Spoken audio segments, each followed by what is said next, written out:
badik kita tidak ada taruh di belakang. Kita punya badik di depan. Ya. Ini Siri ya? Ya, bisa dibilang begitu. Kita tunjukkan bahwa masyarakat Sulawesi Selatan mendukung pembangunan.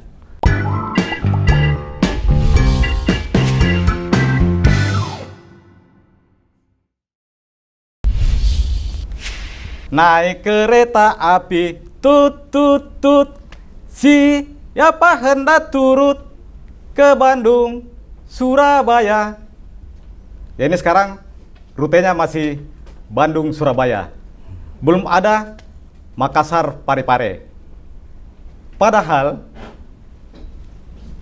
pada tanggal 12 Agustus 2014 sudah dilakukan groundbreaking oleh Menko Perekonomian Bapak Hairul Tanjung ketika itu, didampingi dengan Menteri Perhubungan Bapak Aye Mangindan dan Menteri Pertanian Suswono serta Gubernur Sulawesi Selatan Bapak Sarul Yassin Limpo meletakkan batu pertama pembangunan rel kereta api di Desa Siawu kilometer 140 baru.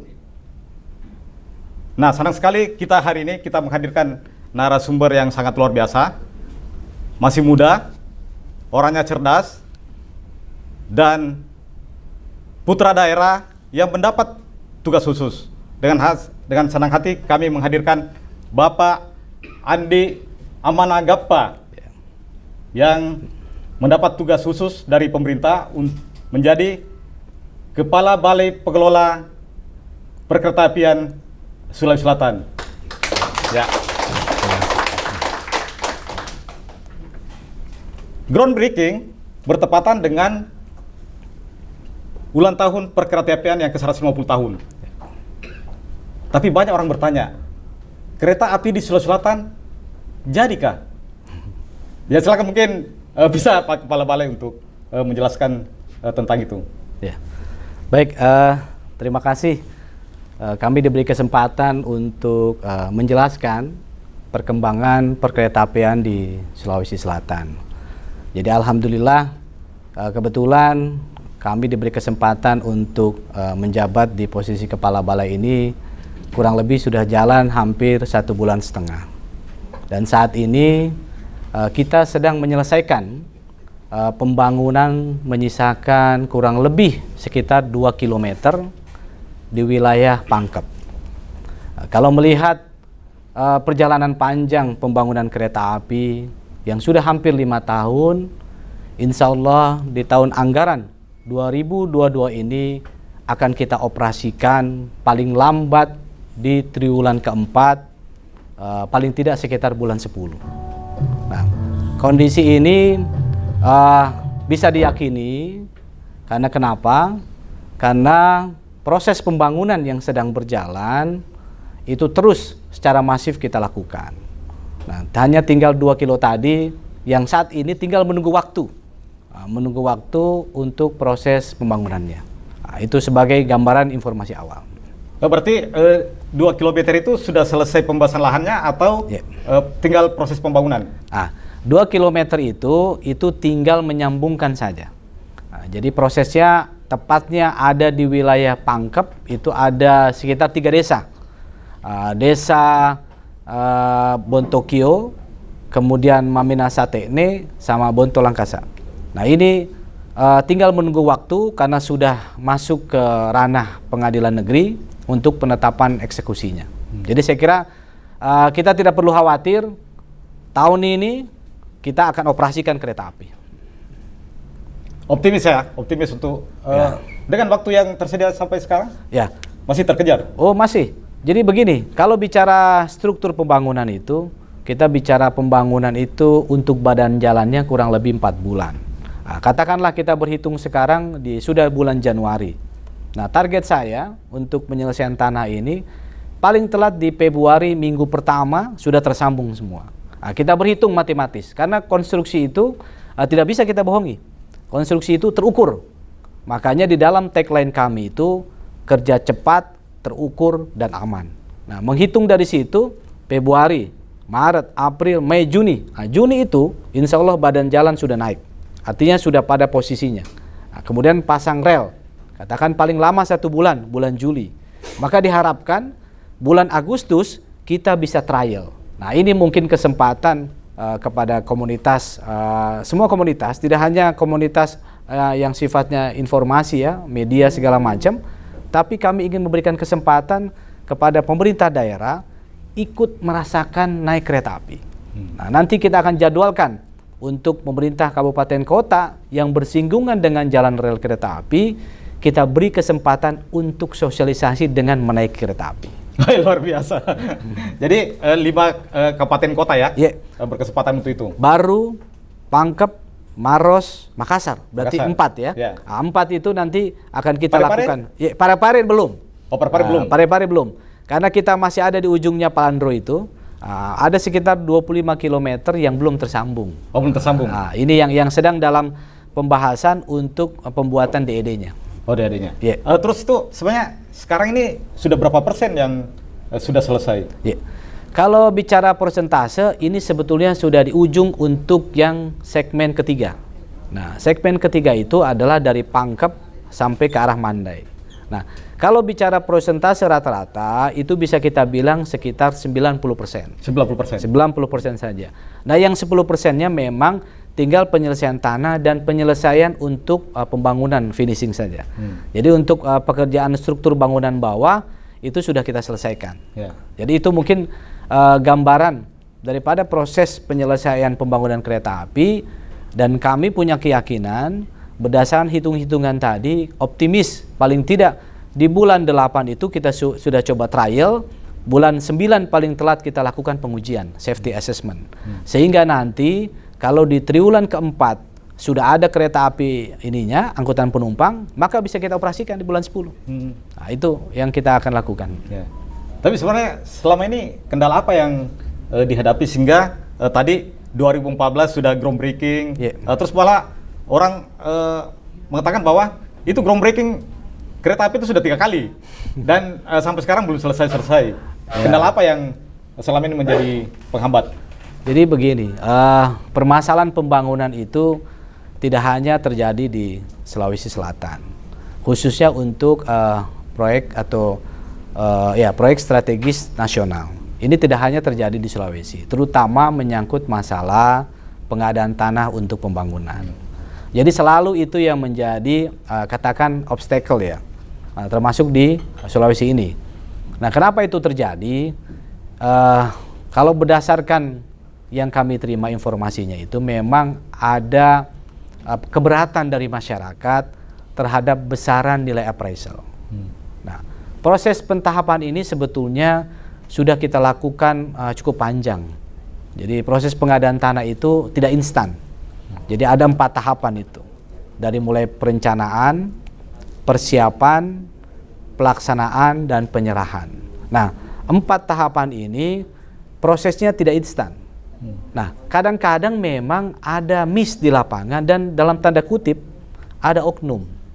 Nah, oknum yang bermain dan memanfaatkan harga sehingga nilai tawar itu dinego. Padahal ketentuannya kita punya koridor. Ada koridor-koridor yang bisa dibatasi sehingga pemerintah tidak bisa bayar kalau persyaratannya tidak terpenuhi. Nah, itu gambaran sederhananya. Nah, bagaimana edukasi dari pihak BPKA tentang semuanya ini sebenarnya ganti produktivitas, sehingga dana-dana yang dari ganti untung tadi itu bisa dimanfaatkan untuk kegiatan-kegiatan yang lebih produktif. Jadi memang begini, memang kondisi di Sulawesi ini berbeda dengan kondisi di Jawa maupun di Sumatera. Saya perhatikan memang sedikit berbeda. Mungkin juga karena background kita. Background kita itu sama seperti kita punya ini kan, badik kita tidak ada taruh di belakang. Kita punya badik di depan. Gitu. Itu menunjukkan karakter kita bicara selalu terbuka. Bicara terbuka dan jelas gitu.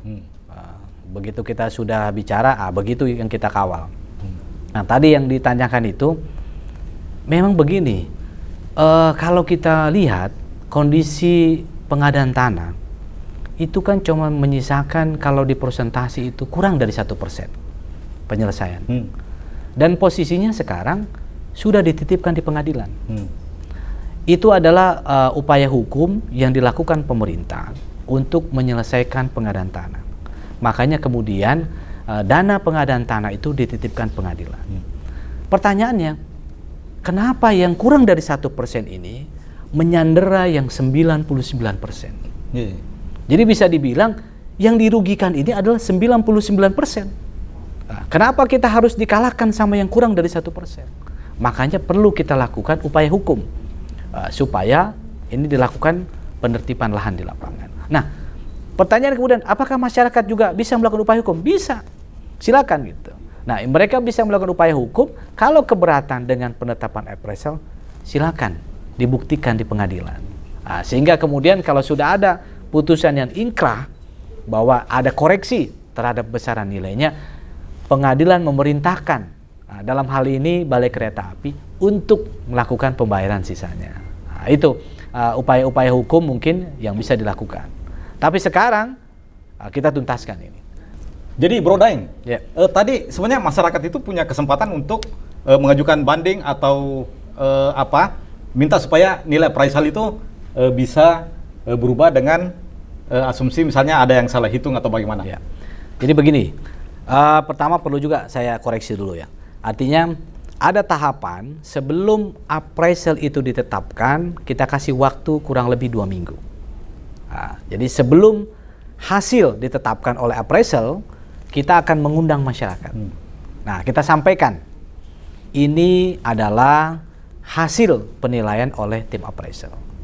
Coba dilihat apakah ada volume yang kurang, ada item yang belum dihitung, segera disampaikan. Nah, kurun waktu 2 minggu itu adalah kesempatan bagi pemerintah daerah mendampingi masyarakat. Supaya kenapa? Supaya mereka tahu betul berapa besaran dan cara menilainya. Nah, makanya saya kira pada kesempatan ini saya juga ingin menyampaikan bahwa pemerintah daerah harus hadir. Harus hadir mendampingi masyarakatnya. Karena masyarakat kita ini, apalagi yang masuk ke daerah pedalaman itu, tidak memiliki kapasitas. Ya, tidak memiliki kapasitas dan perlu didampingi. Karena kita ini sebagai pejabat daerah punya tanggung jawab itu. Kan kita digaji berdasarkan pajak negara juga kan. Nah, kewajiban kita mendampingi. Kita harus hadir itu. Nah, saya mau cerita sedikit ini. Waktu saya dinas di Sumatera Utara, ada juga penolakan itu. Saya rapat di Forkompinda. Cuman waktu itu saya bilang begini. Kalau memang pemerintah daerah ada keberatan atau menolak pembangunan ini, sampaikan saja ke pemerintah pusat. Supaya anggaran ini tidak usah lagi dilanjutkan. Lebih baik saya bawa pulang ke kampung saya. Saya bilang begitu. Kalau ada ini pembangunan kereta api di kampung saya bawa pulang. Sekarang ternyata doanya dijawab. Doanya dijawab, dikasih pembangunan kita di Sulawesi Selatan. Kalau sekarang ditanya begitu saya, bagaimana Pak? Saya bilang, harus selesai pembangunan. Ini harus kita tuntaskan karena kenapa? Hanya kurang dari 1%. Gitu. Jangan sampai yang 99 sekian persen tersandera oleh yang kurang dari 1%. Kita tunjukkan bahwa masyarakat Sulawesi Selatan mendukung pembangunan. Dan kita laksanakan itu di triwulan keempat kita operasikan. Dan sebagai putra daerah, yakin mampu untuk itu? Ya, kita harus tunjukkan itu. Karena kenapa? Ini juga bagian daripada test case. Kenapa kemudian Menteri Perhubungan memberikan kesempatan kepada putra daerah untuk memimpin Balai Kereta Api? Artinya apa? Dia ingin kita betul-betul merangkul masyarakat Sulawesi Selatan. Dan tolong, mari kita sama-sama jalan gitu. Kalau ada keberatan segala macam, sampaikan. Dan pemerintah daerah harus sama-sama mendampingi. Karena proyek ini bukan untuk kepentingan kementerian. Proyek ini dibangun di Sulawesi Selatan untuk kepentingan masyarakat Sulawesi Selatan. Jadi harus dipahami itu. Karena yang rugi siapa? Kalau ini tidak terbangun, kita yang rugi. Kenapa? Anggaran pusat. Daerah istilahnya tidak terlalu berat istilahnya. Hanya mendampingi saja. Semua proses pengadaan tanah, pembangunannya, ini semua lewat APBN. Nah, apalagi? Itu saya kira yang perlu kita tekankan menjadi komitmen bersama. Sehingga proses pembangunan ini berjalan dengan sukses sesuai dengan harapan. Ini Siri ya? Ya, bisa dibilang begitu. Saya juga kalau bicara Siri ini, saya sempat juga terucap itu. Saya bilang sama saya nggak sebutlah pimpinan saya. Saya bilang, Pak, Kalau saya sampai Desember ini tidak ada pergerakan di lapangan, Pak, nggak usah nunggu Januari, saya bilang. Begitu akhir tahun, pindahkan saya. Dan alhamdulillah kita bisa buktikan itu. Di Maros kita selesaikan, hanya tinggal pangkep. Nah, kalau pangkep ini selesai, saya optimis bulan 10 kita operasi. Luar biasa. Ya, menjawab tantangan dan tugas amanah kementerian ya. Ya. Ya, ini nanti kalau kereta sudah beroperasi, sebenarnya apa keuntungan dari situ dibanding dengan moda transportasi yang lain? Selama ini kan jalur Makassar Parepare selama ini darat lancar. Nah, kira-kira apa ya keuntungan dari masyarakat? Jadi begini, ini juga harus menjadi perhatian bersama bahwa proses pembangunan sampai dengan pasca pembangunan banyak manfaat yang bisa kita ambil atau kita rasakan langsung. Pada saat pembangunan contohnya. Nah, pada saat pembangunan itu banyak kesempatan tenaga kerja lokal. Kalau kita membahasakan itu padat karya. Nah, jadi masyarakat diberikan kesempatan untuk ikut bekerja pada sektor-sektor informal yang mungkin secara material tidak terlalu berat. Nah, jadi masih bisa mereka kerjakan. Itu. Terus kemudian apa lagi? Material-material daerah. Ini kan transaksi langsung. Ketika ada transaksi langsung, akan tumbuh perekonomian di sekitar. Apalagi yang paling sederhana, ketika sudah mulai banyak masyarakat di satu lokasi, pekerja, itu kan ada warung-warung. Nah, mereka langsung transaksi itu. Tumbuh kegiatan ekonomi. Masyarakat yang level paling bawah, itu merasakan langsung transaksi ekonomi itu. Itu pada proses pembangunan. Kemudian pada proses pasca pembangunan adalah pengoperasian. Ini yang saya kira pemerintah daerah juga lagi-lagi harus masuk ke dalam sini. Sebab kenapa? Penyiapan SDM. Nah, kita seringkali terlambat. Kalau kita bicara kereta api ini operasi katakan di bulan 10, maka pemerintah daerah harus menyiapkan SDM sebelum bulan 10. Apa itu upayanya? Melakukan pendidikan berdasarkan kompetensi. Tenaga-tenaga ini kan harus disertifikasi. Sebab kalau tidak, nanti kita jadi penonton. Nah, makanya pada kesempatan ini, saya kira kita semualah, tidak hanya pemerintah daerah, juga unsur-unsur yang terlibat di Sulawesi Selatan untuk proaktif mengawal proses pembangunan sampai dengan pengoperasian. Sehingga pembangunan ini tidak hanya dirasakan sebagai sebuah pemberian gift dari pemerintah pusat, tapi dia ikut serta dari proses sampai dengan pengoperasian. Nah, itu ditandai dengan apa? Keterlibatan SDM. Nah, mungkin secara teknis ini harus dipersiapkan lebih lanjut oleh pemerintah daerah. Jadi ada upaya untuk bagaimana merekrut tenaga kerja lokal yang bisa terlibat dalam proses pembangunan dan operasi kereta api nantinya. Iya, ini peluang kerja. Jadi peluang kerja dan harus difasilitasi oleh pemerintah daerah. Karena kecakapan itu memang harus dilakukan pendidikan. Kereta api ini kan ada ilmunya, sedikit ada khusus lah, kita bisa bilang begitu. Sehingga memerlukan SDM yang terampil sesuai dengan kualifikasinya. Nah, makanya kita tidak boleh terlambat. Tadi bicara tentang khusus tadi itu, sepertinya balai pengolahan kereta api di Sulawesi Selatan ini balai khusus, tidak sama dengan balai-balai yang lain. Oh ya, ini juga mungkin perlu kita informasikan bahwa Balai Pengelola Kereta Api Sulawesi Selatan ini adalah balai yang kedua yang akan lahir sebagai BLU. Nah, sebelumnya ada namanya Balai Pengelola Kereta Api Ringan Sumatera Selatan. Dia itu BLU. Artinya setengahnya itu ada bisnisnya seperti BUMN.